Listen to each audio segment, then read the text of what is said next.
I'm using a tall plastic container to hold my cone of thread. Keeps the thread nicely out of the way and feeds it off the top of the cone. I'm going to start this shoulder seam by trimming off any long threads that are hanging, and then double check before you start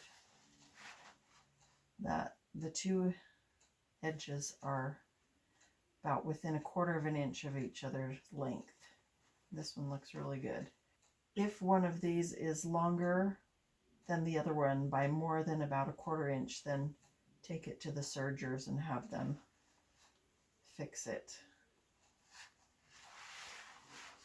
And then to sew this seam, start from the edge that is closest to the arm edge. Line up those. Use a pin if it's helpful.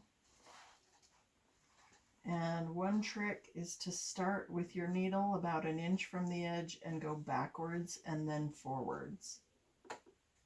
And I'm going to set my machine to a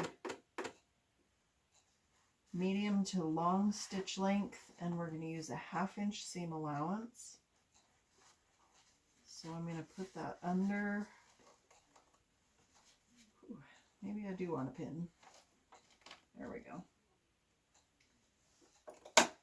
And start by going backwards.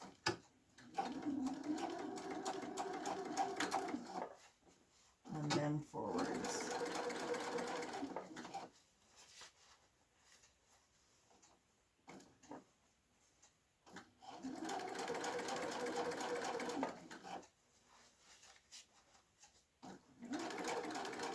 Some of our sewers like to use a triple stitch on this one. It's a straight stretch stitch that sews 2 stitches forward and 1 stitch back. It makes a very secure stitch, but is not very forgiving if you need to unpick it. I'm going to trim my threads as I go.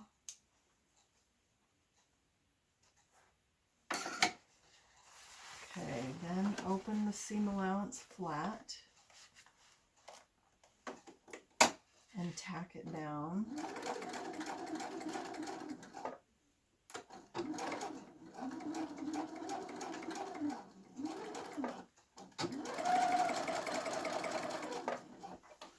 That reinforces that edge and gives it strength, and also holds that seam allowance down flat so it's more comfortable.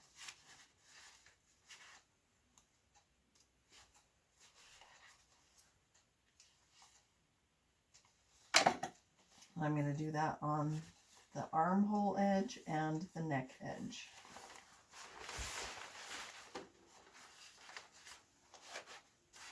And that makes it easier for the people that are sewing on the collars later on.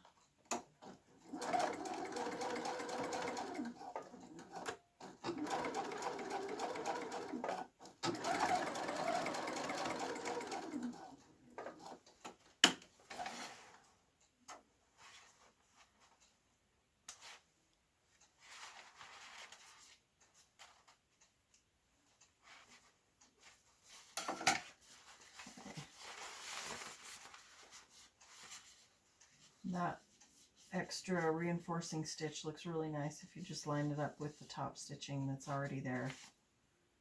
So that's it.